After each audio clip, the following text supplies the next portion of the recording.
when did you start drinking this much water? About 4 years ago, I decided I needed to lose weight. So I was told drinking water would help me.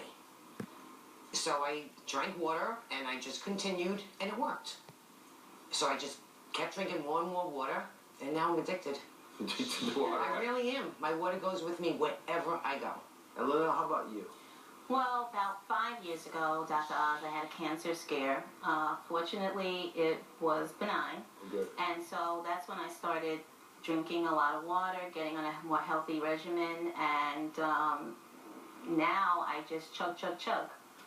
So I saw the jugs you all brought with you. Lynelle, you brought a couple of the pitchers you use. You drink 2 of these before a workout, is that right? I drink the 24-ounce, 2 of these before workout, and then 2 after a workout. That can't feel good. It's a lot of water in your belly. Yeah, and it does kind of lead to a little nausea, but I don't stop. So I'm definitely, I guess, addicted. Okay. Okay. And Joanne, you brought this is gargantuous, a 5-quart container. Is that I right? love my container. It's very attractive. How does all that water affect you? Negatively, unfortunately. I don't sleep much. I have to wake up at least 2 or 3 times in the middle of the night.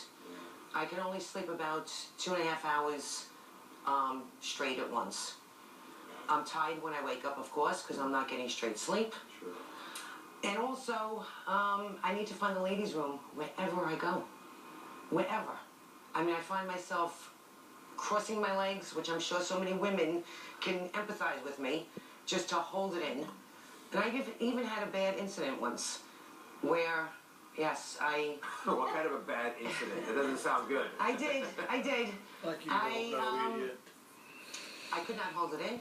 I was out shopping, and I actually broke the hand dryer in the ladies' room of a store trying to dry my pants.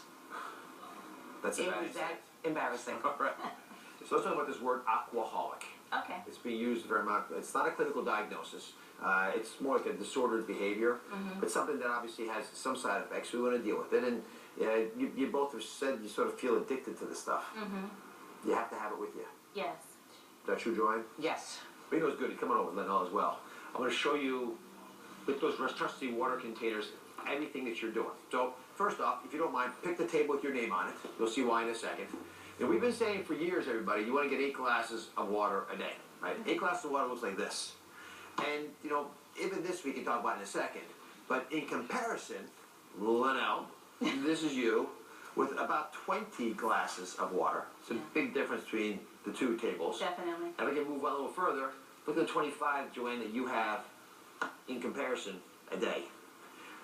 Does that frighten you to see the difference between what we generally think is the right amount of water and what you guys are taking in? Definitely. I mean, because now it's so visual that I can see I'm probably overdoing it, but then how do I stop? Because I take this like everywhere. Well, I can give you one little tip. Joanne, take a little dispenser of yours and put some in a cup there. I think one of the smartest things to do is to drink your water from a cup so you actually know what you're getting. Like anything else, listen, water's great for you. I want you to drink water. Please don't take this the wrong way, America. Keep getting your water, but I want you to visualize the right amount of intake so you feel your best, you can live your best life and still get the benefit of the water. Because a lot of people don't drink enough. So using that cup, and 8 of those in a day, is a way of thinking it through. Frankly, carting around that 5-quart container is like carting around a gallon, a ton of ice cream. I don't cart this around with me, Dr. Oz. Oh, you This don't? goes in my refrigerator. Oh, good. I feel better now. Oh, no. Okay, jeez. No, On the subway with the... I fill this up every morning.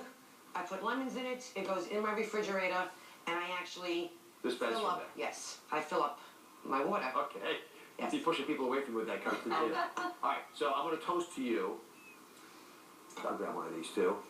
To the right amount of water. And now let me explain to you and everybody at home what the right amount of water is, because it's not 8 glasses of water either.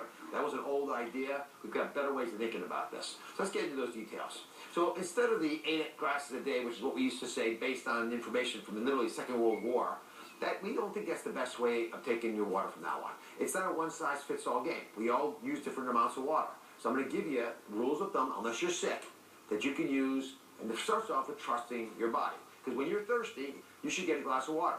Then, look at the color of the urine. We've talked a little bit about this, but I'll make it really vivid. It should be the color of pale straw. Light yellow color like that. I don't want it any darker than that. That means you've got plenty of stuff to wash out any toxins that are in your body.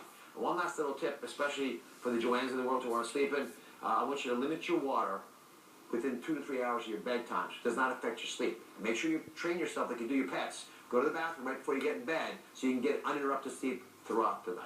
We'll be right back.